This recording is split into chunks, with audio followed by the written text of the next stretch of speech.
The Laws of Human Nature by RobertGreene.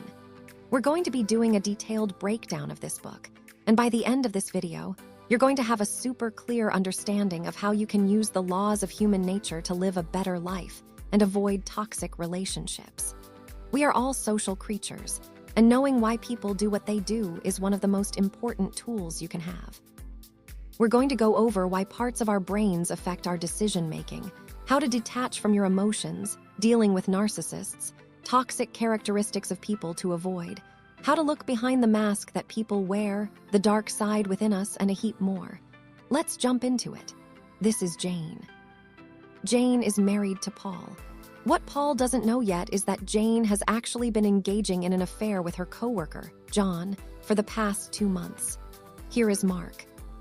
Mark likes to give to the poor, but only if he can promote it to his fans on social media and gain more followers.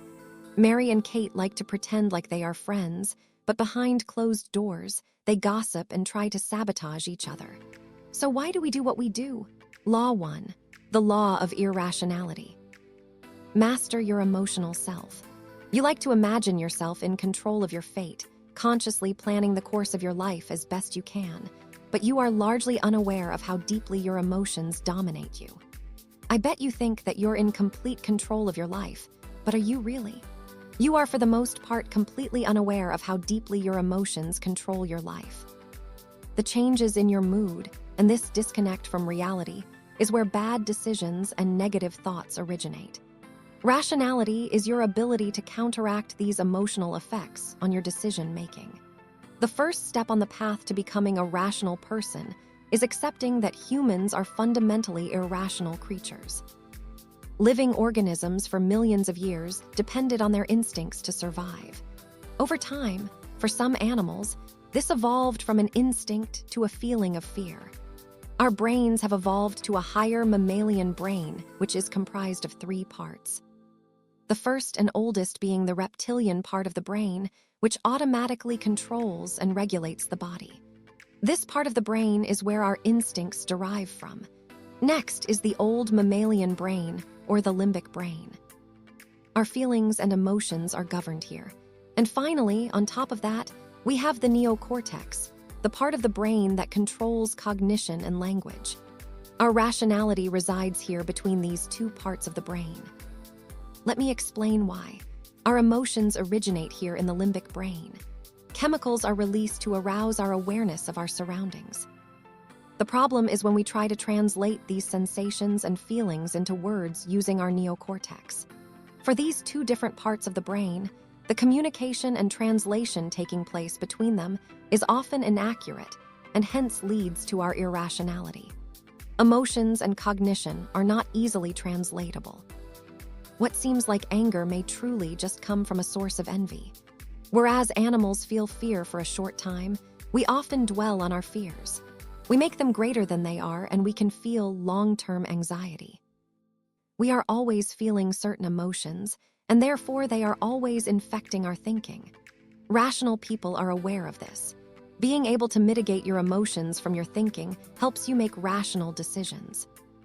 Irrational people are not even aware that their emotions are playing a role in their thinking, often making rash decisions or exploding with rage over menial discomforts.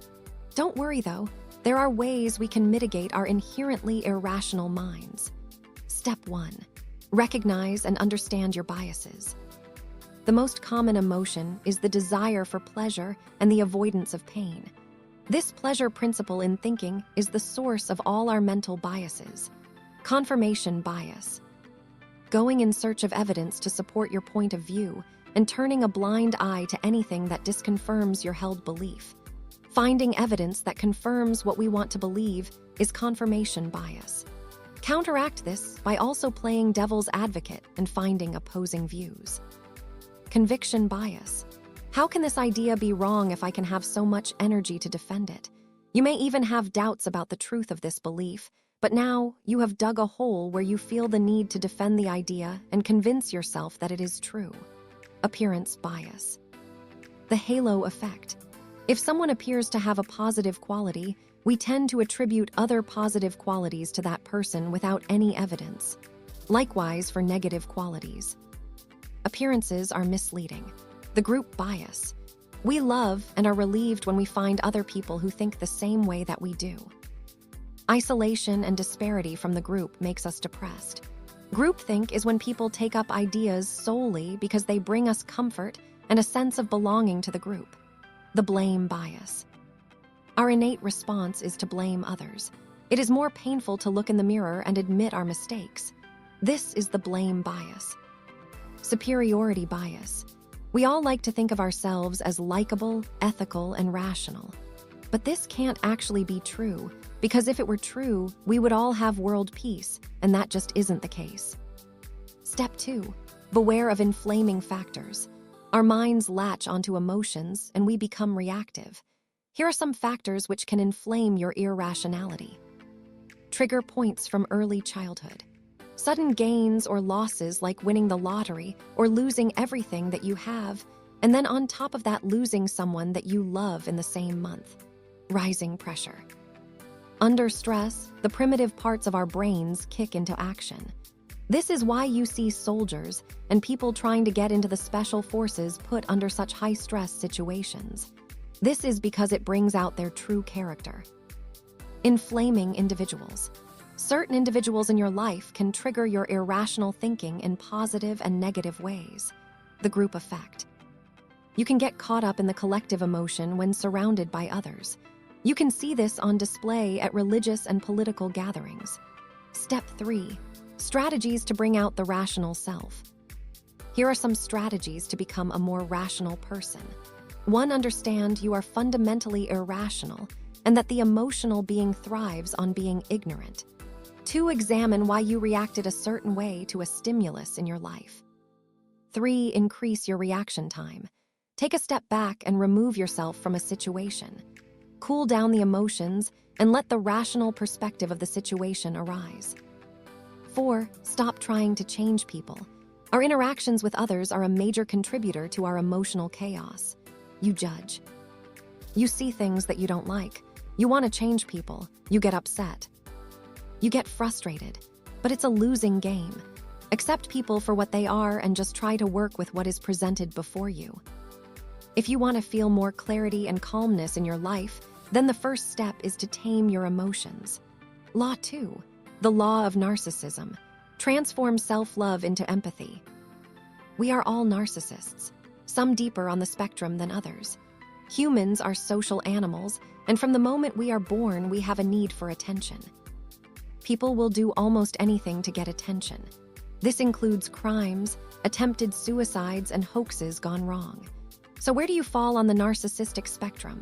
If you are anywhere below, let's say the middle of the spectrum, you fall into the category of deep narcissism. You are self-righteous, reactive, rageful, and seek vengeance. These are the only ways you know how to mask your insecurities. If the conversation isn't centered around you, you may give a distant stare or become impatient until the conversation is again centered around you. You display high levels of self-confidence, and you use this to gain attention, but it is mainly just to cover up your incomplete sense of self and to fill up an inner emptiness. For you, the deep narcissist, attention is survival. If you are above the midway level on the spectrum, you are a functional narcissist. Most of us fall somewhere here on the spectrum. You lack attention. If someone gives it to you, however, you are not always seeking attention. You are able to turn your attention outward, listen to others, and not be continually chasing attention from others. A healthy narcissist resides here at the top of the spectrum of self-absorption. At the top of the spectrum lies empathy. This is the complete absorption in others and not yourself. A healthy narcissist can imagine other people's perspectives. You can build relationships more easily, whereas someone in the deep narcissism rage tends to slip deeper over time and is unable to maintain and build strong relationships. There are 4 main ways to build your empathetic skill set. Having an empathetic attitude. Don't assume to already understand people.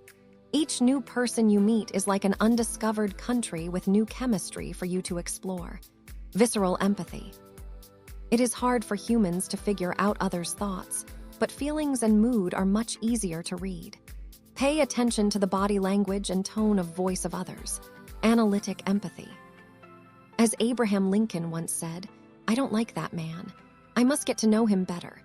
Don't close yourself off from others that rub you up the wrong way or who you know that you disagree with. The empathetic skill. Becoming more empathetic is a process. In order to understand others better, you need feedback. You can do this by simply asking someone their feelings and thoughts and seeing if you were correct in your assumptions. Empathy is more than anything a state of mind, a different way of relating to others. Types of narcissist. The complete control narcissist. This type of narcissist in general has more ambition and higher energy levels than of an average deep narcissist, as well as higher levels of insecurities.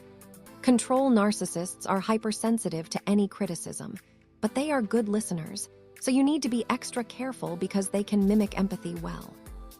They do not do anything with the intention of connecting with people, but rather to control and manipulate them. The theoretical narcissists are masters of disguise. They can play many different roles. They will do anything to seem moral and altruistic, and they love reveling in their status as the victim. Everything they do is for others to see and gain attention from. The healthy narcissist. Healthy narcissists are excellent mood readers and can pick up on body language and tone of voice cues. A healthy narcissist has high levels of optimism and confidence, which they can use to lead a team and boost morale. Law 3. The law of role-playing. See through people's masks. We all wear masks to show ourselves off in the best possible light. Outward-facing pictures on Facebook and Instagram are quite often not the true reality of how someone's life really is. Luckily, our masks have cracks in them that leak out people's true feelings. These leaks can be noticed through nonverbal cues, certain facial expressions, inflection of the voice, or tension in the body. Through body language and tone of voice, which is mostly unconscious, we can better read someone's true feelings beneath the mask. People are like the moon, they only show you one of their sides. Art Schopenhauer. If you want to present yourself in the most optimal way and become a master at reading others, practice these 3 skills. Observational skills. 1. When you are having a conversation with someone, pay close attention to microexpressions. These are split-second expressions such as forced smiles, changes in the tone of voice, or body language which gives mixed signals. 2. Get to know how someone operates in normal situations or at their baseline. Then compare that to how they operate under conditions of stress or excitement. 3. People watch. Take some time to watch how people behave in situations. Take notes and also observe yourself. Remember the cracks in the mask we talked about earlier? Those flashes of microexpressions.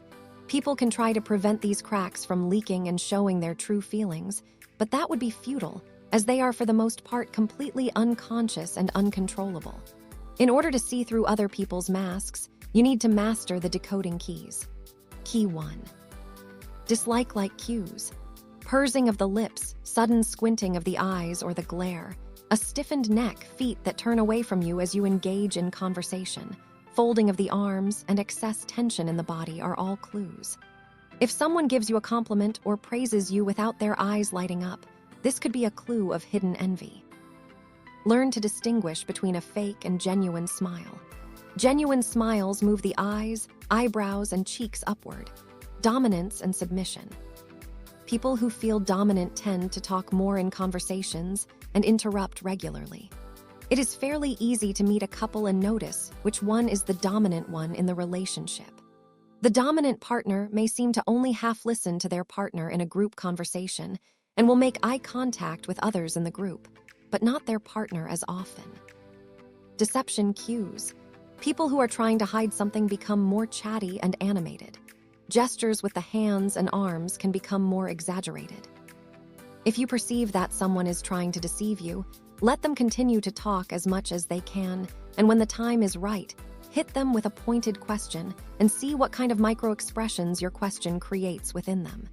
The art of impression management. In order to perform optimally in social situations, you can do the following. Be aware of your nonverbal cues like body language and tone of voice. Give genuine smiles and use welcoming body language. Make sure you create the right first impression. Selectively make yourself absent and create an air of mystery. Make your behavior less predictable and project saintly qualities like sincerity and honesty. Law 4. The law of compulsive behavior. Determine the strength of people's character. Our characters are formed in early childhood and by our daily habits. You can measure the strength of someone's character by how well they handle adversity, their ability to work with others, their patience, and their ability to learn. Character is destiny. Heraclitus. The word character comes from ancient Greek and was used for an engraving instrument. Our characters are stamped within us. Spirits and gods do not control us. Our character does. It is impossible to remove your character, but it is possible to lessen or stop negative patterns in your life. You need to first understand your own character and then learn to value character above all else when choosing a partner to work with or an intimate partner. Characters should be placed above intelligence, beauty, and reputation. Actions repeated over time is the main indicator of someone's character. People with strong character do not give up easily, are persistent, and are open to new ideas. People with weak character, on the other hand, are overwhelmed easily, difficult to rely upon, and not open to learn from others, because needing to learn from others would imply criticism or shortcomings. The most significant indicator of people's character comes through their actions over time. Toxic characters. You need to first identify and then steer clear of people with these toxic characteristics. The hyper-perfectionist. Someone who may seem dedicated but is unable to delegate and must control every situation. In other words, a control freak. The relentless rebel. Someone who hates authority and mistrusts anyone in power. They cannot accept any criticism and are often childish in their behavior. The personalizer. Someone who is very sensitive and thoughtful. However, that sensitivity only goes one way, which is inward. They take everything personally. Avoid these people because they will try to make you feel guilty for something you said or did that spurred their sensitivity. The drama magnet. Someone whose only way to get attention is by surrounding themselves with drama and problems. They always find a way to become a victim in any given situation. The big talker. Someone who is always talking a big game but never actually finishes anything they have started. They will inevitably just waste your time. The sexualizer. Someone with an abundance of sexual energy. This usually comes from a dark place, and they tend to see every relationship as a possible path to something sexual. The pampered prince or princess. Someone who is overindulged and given too much attention by their parents at a young age. If they don't get what they want, they can show baby-like behavior to an extreme of even throwing tantrums. The moralizer. Someone who condemns something but secretly is drawn to that thing. They seem moral, but they have a secret dark side. Law 5. The law of covetousness. Become an elusive object of desire. We are marked by the continual desire to possess what we do not have, the object projected by our fantasies.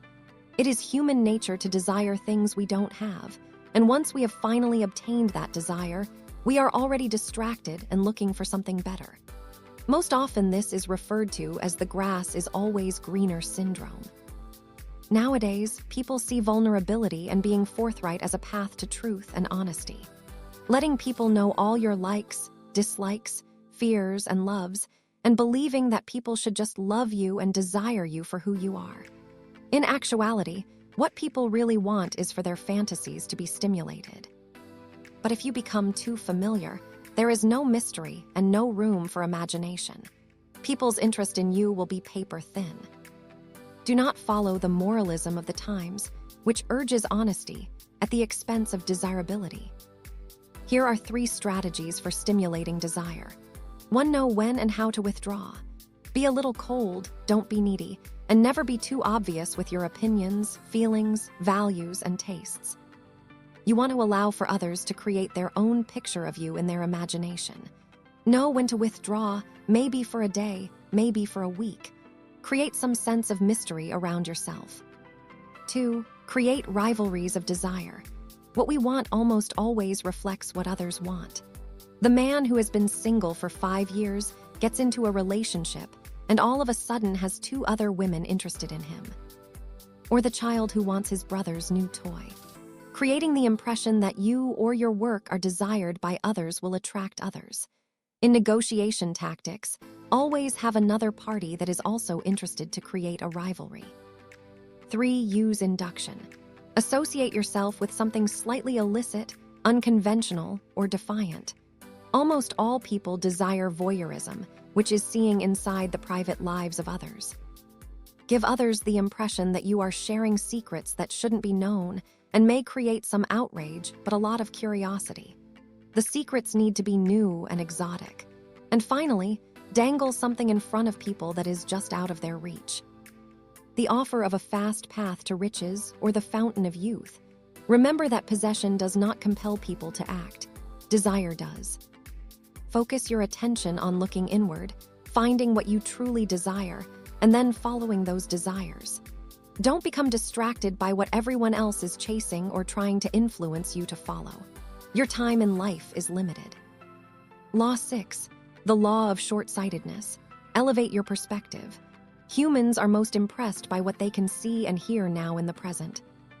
By overemphasizing the present, we lose perspective over our long-term goals. When you are standing at the base of the mountain, you are unable to have much perspective over the bigger picture. As you go higher up the mountain, you can see more clearly. When you reach the top of the mountain, you have a panoramic view that is much clearer than the one that you had when you were standing at the base of the mountain. People who are stuck in the present are the people standing at the base of the mountain. People who are reactive to the present events are most susceptible to manipulation and other alluring get-rich-quick schemes. With an elevated perspective, you will have the patience and clarity to reach almost any objective. Instead of reacting to everything that is in front of you, you need to train your far-sighted perspective or your bigger picture.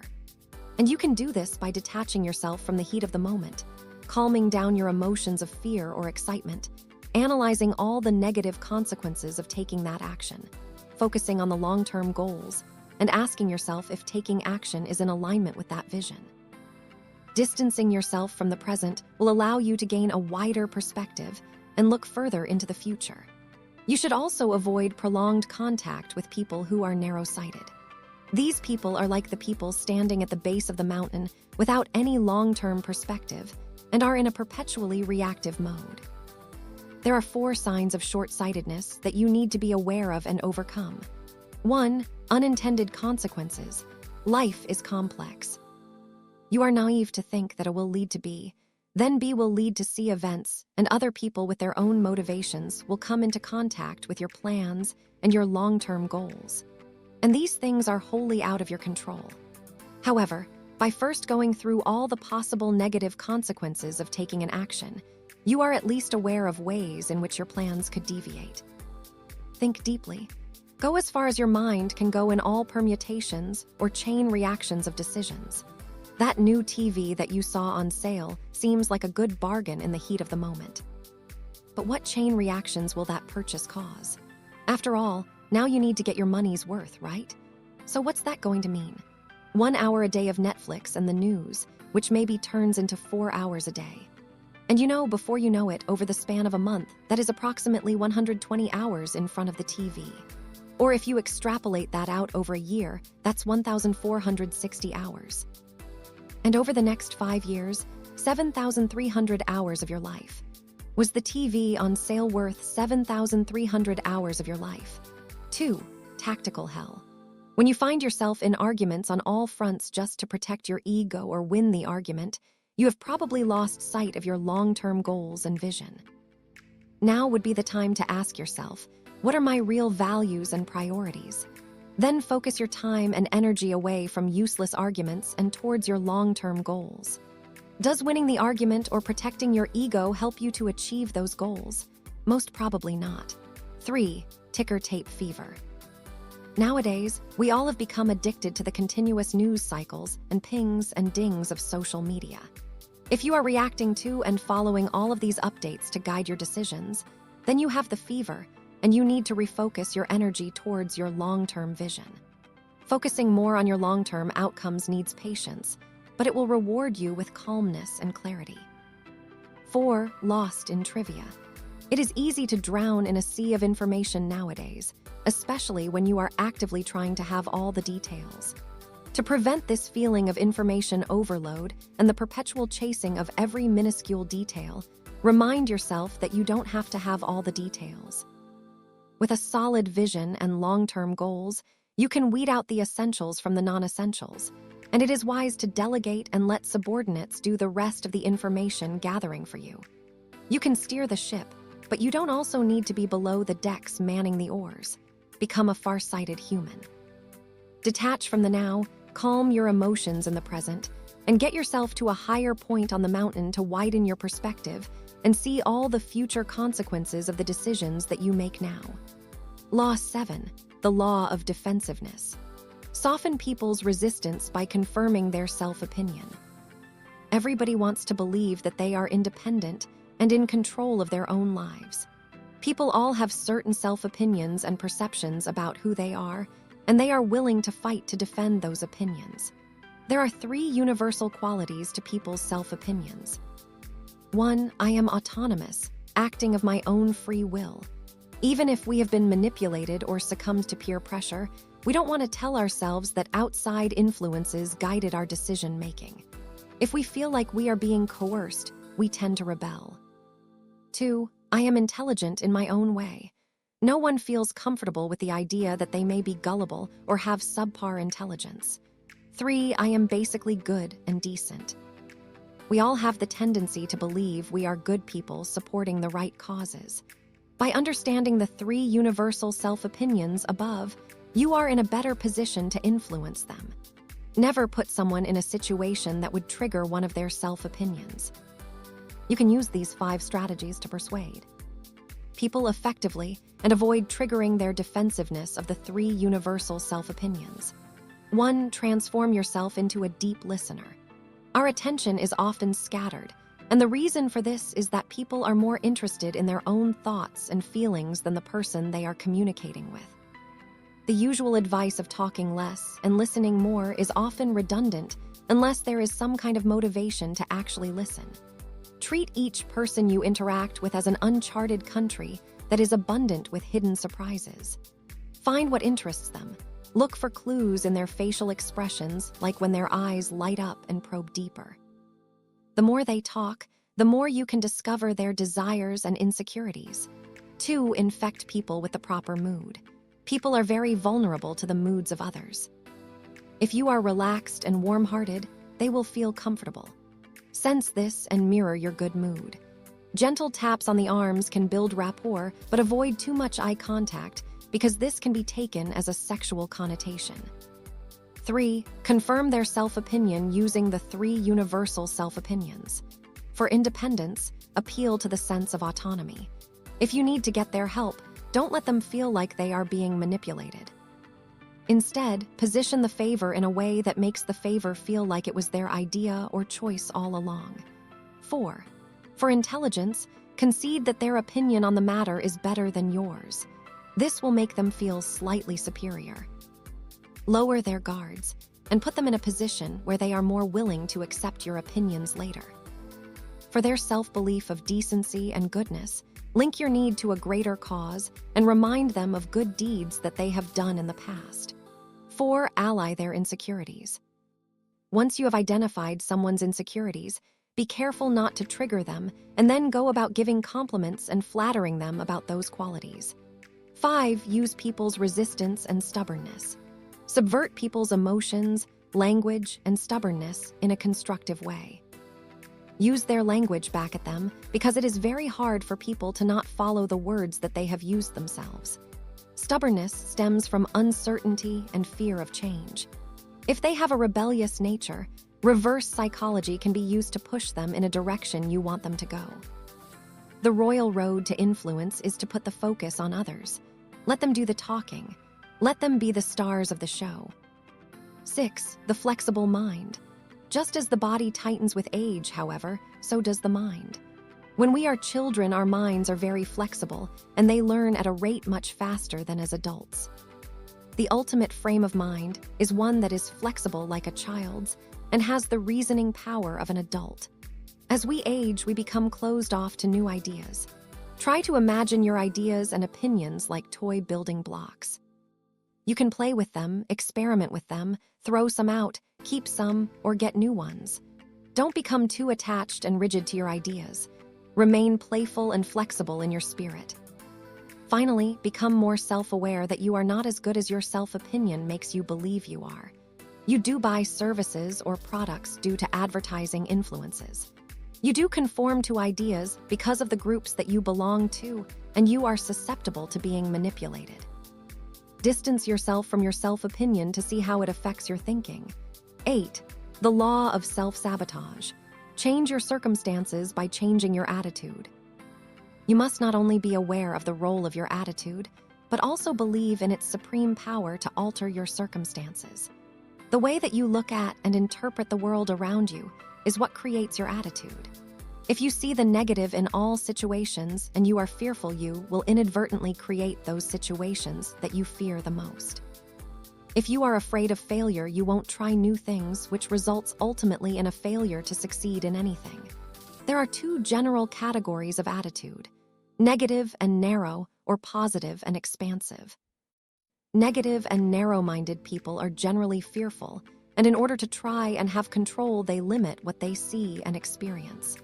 Someone with a positive and expansive attitude, on the other hand, wants to try new things and is open to new ideas. If you want to change your circumstances in life, you first need to change your attitude. Here are 5 constricted or negative attitudes that you need to conquer. Hostile attitude. The world is a hostile place, so in order to try and defend themselves, people with a hostile attitude seek to become hostile themselves. In their mind, the world is against them. They blame others and tend to make others around them aggressive or defensive. Be aware of this type of attitude and manage your own hostility by telling yourself when you first meet someone, "I like this person," or "this person is intelligent." If you notice less hostility in the world and in others when you begin doing that, then you may notice that the source of the hostility was actually manifesting from within yourself. Anxious attitude. Someone with an anxious attitude ultimately fears losing control of the situation. They like to micromanage and control others. You can deal with your own anxiety by channeling this negative energy into your work and trying to become less of a perfectionist and control freak. If you are dealing with someone with this type of attitude, don't let their attitude infect you. Be calm and become a soothing influence on them. Avoidant attitude. Someone with doubts about their intelligence or competence and who generally see the world through the lens of their insecurities have this type of attitude. They avoid responsibility or challenges because they may call into action their self-esteem. Be cautious to form partnerships with someone like this, and if you feel that you may have some of this attitude yourself, you can diminish this fear by motivating yourself to take on small projects and make sure that you take them all the way to completion. Depressive attitude. This attitude carries a feeling of unworthiness and being unloved. A person with this type of attitude tends to betray, criticize, and wound others to feed their own depression. Any signs of success or progress are self-sabotage before they can even fully be accomplished.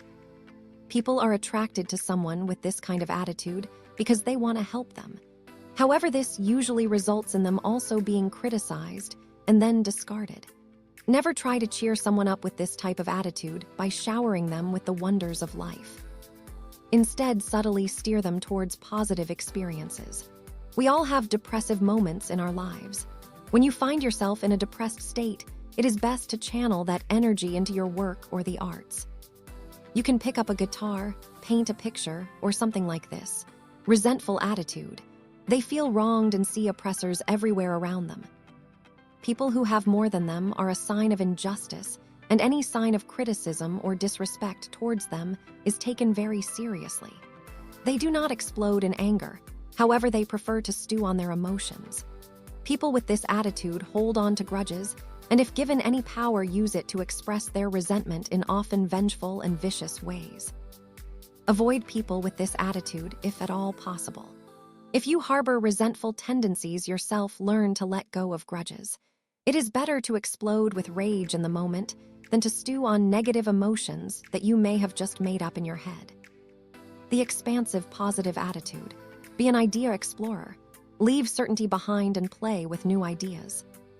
Enjoy challenging yourself with new ways of thinking. Adversity and pain are most often out of your control, but you can learn how to control your response and emotions to any situation.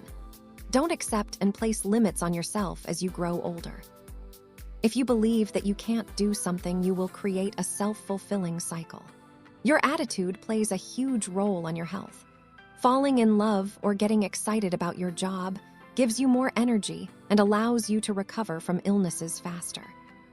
Being depressed or stressed, on the other hand, does the reverse. Don't take things that others say or do towards you personally. They are just protecting their own negative feelings. Law 9, the law of repression. Confront your dark side. More often than not, people are not who they seem to be. We all have a dark side. The selfish, aggressive impulses within us that we hide from the public view to fit in and feel respected and liked by the group. Carl Jung, the famous psychologist, refers to this as the shadow. The shadow lives within our unconscious mind, but can leak out through our emotions in times of insecurity or stress. Our dark side also tends to reveal itself more as we get older. Here are some notable signs of the dark side. Contradictory behavior. A person who preaches the rules but then breaks them. Emotional outbursts. Person who loses self-control easily. Vehement denial. For example, a person who argues against homosexuality but secretly desires it. Over-idealization. A person who uses a good cause to act in a bad manner. Accidental behavior. A person who gets drunk and reveals their true emotions. Projection. A person who accuses someone else of desiring sex, money, or power, when in fact that is what they secretly desire themselves. In order to conceal the shadow, we develop emphatic traits. These traits tend to cover up the opposite trait that we want hidden from the public view. Here are the 7 most common emphatic traits. The tough guy shows an intimidating side to cover up the soft and vulnerable side they are so afraid of. The saint exudes purity and goodness, but once given a taste of power, quickly abuses that power. The fanatic impresses people with their drive and dedication, but fail to deliver on what they promise. The passive-aggressive charmer will be overly nice on initial interactions, but gossips behind the backs of others. The rigid rationalist fears irrationality. They use their intellect to bully others that they deem to have primitive or low-level thinking. The snob is so afraid of mediocrity that they exert superiority. The extreme entrepreneur pays exceptional attention to detail and seems to value independence. Their inability to listen and delegate work to others end up becoming their downfall. They secretly want others to take care of them. When you become conscious of the shadow and bring it out into the light, it loses its power. You can then control, channel, and integrate it into your life. By doing so, your more attractive, authentic, and creative side will come back to life. You can follow these steps to become an integrated human. See the shadow. Identify and monitor what things make you touchy and insecure. What is causing your shadow to show, and what are you trying to hide? Embrace the shadow. Don't repress or ignore your shadow. It is part of your personality. Explore the shadow. Explore your dark impulses and animalistic nature. If your shadow surfaces in dream states or dark thoughts, don't try to ignore it. Play with the ideas and channel that energy into your work. Show the shadow. Use the shadow as your ally if people get in your way. Respect your own opinions more and others less. Be more assertive and compromise less. Care less about what people think of you. And finally, don't be afraid to use the shadow at times to offend and even hurt people that have bad intentions or unjustly criticize you. Show your shadow proudly. The more you repress the shadow, the darker and uglier it becomes. Thank you for making it to the end of the video. Let me know in the comments below which lore you found the most helpful. And if you guys don't want to miss out on more videos like this one in the future, please hit the like and subscribe button because it really helps out. Also, this was only 9 of the 18 lores in the book. So if you would like me to do the other lores, which would be lores 10 to 18, Please let me know down below so I can get an idea of if these lores were even helpful to you guys or not. So thank you so much. Have a good day.